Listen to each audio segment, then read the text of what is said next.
once again to the Coach Damon Floyd Show here on the Buzz 101.3. Where our program today brought to you by Rick's Plumbing. That's Jason and Josh Owens. Thank you again for continued support of Bradley Central High School football. 35 years of service, folks. You need plumbing requirements, go see them. Coach Floyd, I like to start every show. We've done it every week this time by saying congratulations on another win. Yeah. 3 straight weeks, four wins in a row, 3 on the road, 4 on the road, 3 over rivalry teams. It's been a good run. Yeah, it has. It's already feels like a long season. You know, nothing against Brainerd, but when you play 3 rivals back-to-back, Walker Valley, Cleveland, McMinn, it's been very emotionally draining, just to be quite honest. I don't know if our players feel that way, but as a coaching staff, you know, we've been in these games for a lot longer than the kids have. So emotionally, you may want to make sure your team's prepared. And, you know, fortunately, we've come out and we've played well for the most part. And our kids have taken care of business. So, you know, once again, it's like I told our kids, you're in a heavyweight fight right now. That was round 4. Round 5's coming. So we have Hardin Valley this week. It's time to get over those 3 wins and move on to the next opponent. And, you know, it's a region game. So it's a huge, I've already told the team, we win this one, we're automatically in the playoffs. So there's a lot at stake. And, first home game on the new turf, so there's a lot for our kids to be excited about, and you know hopefully they'll bring their A game again, you know, this Friday. We'll be talking about that new turf and upcoming opponent this week in just a moment. I want to talk about defense first this week. We had 19 defenders credited with tackles. Yeah. You only played 11 times. That means 8 guys come off the bench and got credited with tackles. They were led Landon Price. He had 2 solos, 7 assists, 2 tackles for loss. Tito Williams is 4 and 3. Finn Mertz had an interception. Rodney Williams had a solo, 6 assists, 3 tackles for loss, and a sack. Simon Mullis was 3 for 3. Blake Johnson, 2 solos, 4 assists, a tackle for loss. And Josh Helson, he had a sack with 3 solos, 2 tackles for loss. And it was just spread among everybody. And I think they just about wore out Knox Watson's name on the PA. And I know we did Ray with 7 solos, 5 assists, and 3 tackles for loss right now. And he's a headhunter. Yeah, he's a junior. You know, you got to have the right scheme, obviously, but it's really about the players. They're really getting after it, and there's no secret on defense. It's block destruction. So in other words, you got to get off the block, and then you got to get to the ball, pursuit. And all of our guys right now are doing those things. Knox, we kind of have him positioned to where we kind of take out some blockers so he can go make tackles because that's what he's good at, and he gives a relentless effort every play. And I really think they're starting to understand their job. For the most part, and you know what their job is on defense may lead to someone else having success, and that's okay. It's about Bradley, and it's about team defense. And right now they're flying around to the ball, and we're getting better. We still got to improve. And I told them, you know, the difference between good and great is you're not having those lapses. And you know, there's a couple times we have a lapse, and you know, the 2 scores late. That's young kids. I don't ever want the drop off, but it is what it is. That you know, it's kind of their first Friday night action.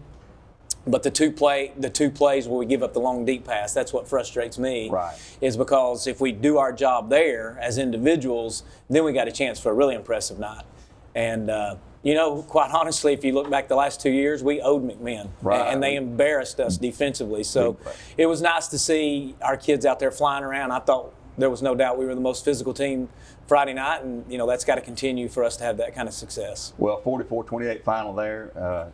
We're up 44-14 there late in the 4th period, and Bo Kagan be the first to say, hey, we got our tails whipped. You know, score is a little false indicator of how lopsided it really was. Looking at offense now, I thought Aiden McCleary, quarterback, is moving much, much better. He's getting out of the pocket when he needed to, 9 of 13, 103 yards, just 1 pick.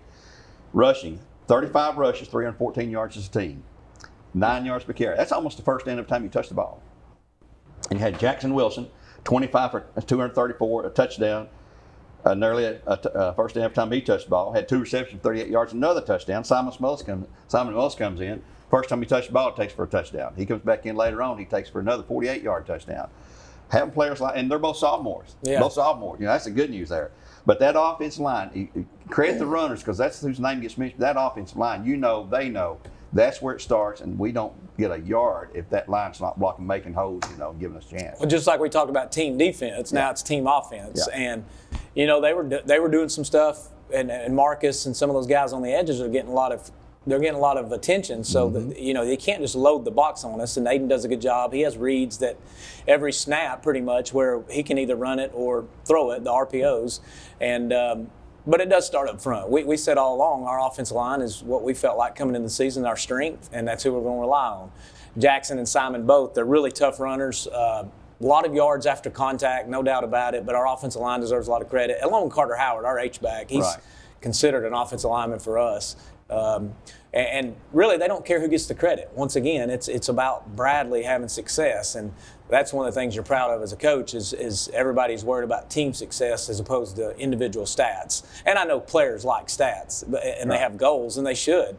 There's nothing wrong with that, but I think no matter who scored, our team's happy. Whoever gets the carries. Jackson obviously has deserved that right, and he does a great job with yards after contact, like I mentioned. But when Simon goes in, Simon expects to do the same thing. He runs hard. And really, we have other guys that have not had the chance to really touch the ball. Knox Watson was the running back for the Jamboree, and we scrimmaged Knox Central. He was the one that got all the carries. So we feel fortunate we're in the situation we're in. Obviously, injuries, COVID, all these things going on right now that can all change real quick. So we take it one game at a time, and we're happy that we're able to rely on our run game. Because once we get the lead, then you hate it for Aiden because he wants to throw the ball around as a quarterback. Right. But it's like, well, hey, let's eat some clock here and run the ball a little bit. But I think all good teams, it starts with good defense, good run game, and then Aiden has the ability. He was 9 of 13, so he was very efficient. Yeah.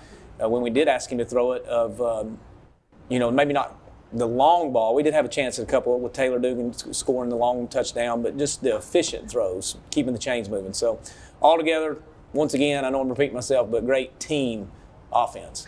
Well, speaking of teams, special teams. Yes. You said in our post-game interview Friday night, said before the game in the locker room, told the kids, I don't think you're ready to play. Yeah. So what happens, come out and Marcus Green, 89-yard kickoff return right off the bat, and you got men on their heels already. Yeah. We had 2 block punts, I believe it was. I don't know who got credit for those in that game. It seemed to be a pretty strong special teams game. There's offense, there's defense, special teams.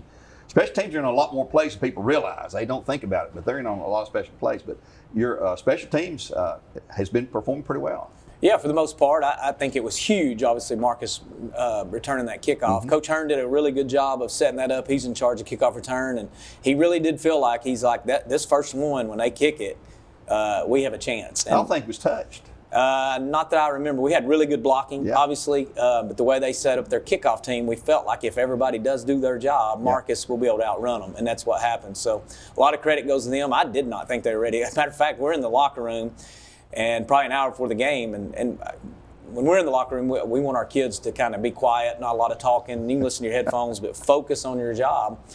And I told one of the other coaches, like, they're all asleep. Like, what are we going to do? And then shows what I know. They come out and return the first kickoff. But I thought momentum-wise, it was huge. It kind of set the tone, and we just kept going from there.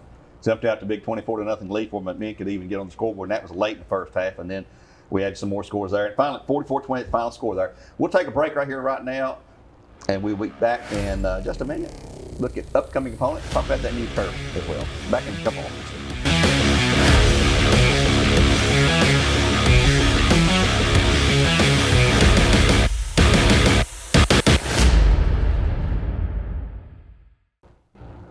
Welcome back to the Coach Damon Floyd Show here on the Buzz 101.3. Damon, obviously a lot of excitement in the air this week and has been ongoing for a while, about 90 days worth. New turf being built. We've all seen it out there, all the whole process stepping through there. A big celebration at 6:30 Friday night for a 7 o'clock kickoff. People got to remember a 7 o'clock kickoff, but it's going to be fun. It's going to be a long time in coming. Man, it's been, you can say it's worth the wait. We've had it sooner, but still, it's great to have it. It's spectacular out there. Well, it's nice. That black and gold really pops. Yeah. And, you had visions of, oh, man, this will look nice. But then when you see it in person, it's kind of like when you go to the Masters. If you've ever been to the Masters, it's, you hear how nice it is, and then you go there, and it's unbelievable. Like, you can't describe it. Yeah. Actually, I just had a text from Brian Copeland. He's like, is the turf is nice in person? And I'm like, yes, you got to come see it. So, obviously, really excited. And, I think it's the best facility in the state of Tennessee. There's not a high school stadium in the state that's better than ours. The way it sits in the bowl, and you add the turf, you got the video board, then you put the crowd in there with Bear Nation. So I think it's the nicest place to play in the state, and our kids should have a lot of pride in it, and I hope they take the field that way. Well, I do too. And another thing about our stadium that people sometimes don't think about, we got equal seating on both sides. We got equal bathrooms, equal concessions. And we go to a lot of these road games, and this home side's got everything. The road teams got to do the best they can. Yeah. We got it all here together.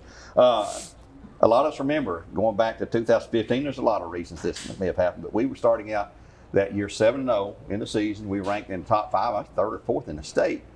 We go to Hardin Valley, we get beat. Yeah. We had some humble pie fed to us. We had some injuries, as an issue there, but we had Maryville the next week too, number 1 in the state at the time. So I don't know, but that's sort of a reminder, I guess, for me and a lot of us old people who remember that game there. That was a humbling defeat up there. But yeah, I definitely remember it. We had some key injuries right at the beginning of the game, but I mean, it's everybody has injuries. Yeah, it's part of it, and the other kids got to step up. It was really close. I think 17-14, we ended up getting beat, but. Just had some breaks that didn't go our way, but a lot of that had to do with Hardin Valley making their own breaks. So, fortunately that one's in the past, and these two teams are totally different, and that has no bearing on this outcome of the game. So, Hardin Valley, I think if you look at their record, obviously they've struggled. I'm not going to be a coach that sits up and tells you how great the next opponent is if they're not great, and so they've struggled. I feel like if we do our job, we should be fine. But there's still things that they can beat us. I mean, it's a 6A program. It's not like they're a horrible team. We got to take care of the ball. We turn the ball over way too much. We got to continue to win field position on special teams. Defensively, you still got to do your job. We got to make tackles. So, we're going to be out with some guys this week. I think we got about 5 guys that's probably going to be out Friday, and it's no excuse. The other guys that get their chance, they got to step up and reach that level that standard we expect. So it's going to be an exciting game, and Hardin Valley can come in here and beat us. On paper, should they? No, but that's why the game's played, and they've upset us before. So our guys got to be ready for this game. Well, they've got some factors to figure. Hey, this is their first home game, the first game of the new turf. They're unbeaten. They're ranked 5th in the state again this week. Blah blah blah. It'd make their season go in here. They've got a new coach. Well, he's not new now, but Mike Potter's been there 3 years. He took Wes Jones, opened that program in 2009, went 10 years. He stepped down, and then Mike, who's on his staff for 5 years, took over 3 years ago. And he's trying, and he's no stranger to success. He was at Fulton in 2002, 3, and 6 when they won the state championship. He was an assistant coach there, so he knows what it takes to win. Yeah. But he's going to come up here and he's going to have his guys fired up. But do you know a lot about them, what they want to try to do offensively? Yeah, I mean, we have 3 games on them. You like to have more than 3 games. You take McMinn, for example, last week, we had 15 years worth. Yeah. So you kind of know. And then you're able to go back and look at games in the past. Now, when we played Hardin Valley in the Super 32, they were obviously coached by different groups. So schematically, they're different than what we've seen in the past. But we do have 3 games, so you get their tendencies. And, will they have a wrinkle or two? Yes. But at our level, our offensive line, they've seen every front. Our quarterback, Aiden, has seen every coverage. Mm-hmm. Defensively, we've seen every formation. So it may take a second to adjust, but we have base rules built in that, if we see something, then we should be able to adjust on the fly, on the field, and make our calls. And it's like I always say, we got wrinkles for every team too. For us, we want our wrinkles to score. Mm-hmm. So on the flip side, if they throw a wrinkle at us, we don't want them to score. If they get a first down, we're okay. Yeah. But yeah, for the most part, we have tendencies and scouting reports and game plans that we do every week, and so I don't think that's going to be any kind of excuse on either side, and it never should be. But we just got to line up, and it boils down to blocking and tackling, and no silly penalties, no silly turnovers, and then like I mentioned before, win the field position battle. It's all about clean execution. At this point in the season, it's just football. Take care of business, and maybe you'll be successful there again. We'd like to thank you once again, Coach Floyd, for being here with us, and thanks to Rick's Plumbing for their continued support of our Coach Floyd Show here. Very special thanks to Mr. Gwen Schroyer and the broadcasting crew here in Studio H12 Brandon Central. Join us on the Buzz 101.3 at 5 o'clock, a special 2-hour pregame show this week because it's 7 o'clock kickoff, folks, 7 o'clock kickoff. 6:30 pregame for the celebration, and you'll want to be here for that without question. Until next time, we'll say God bless and go Bears.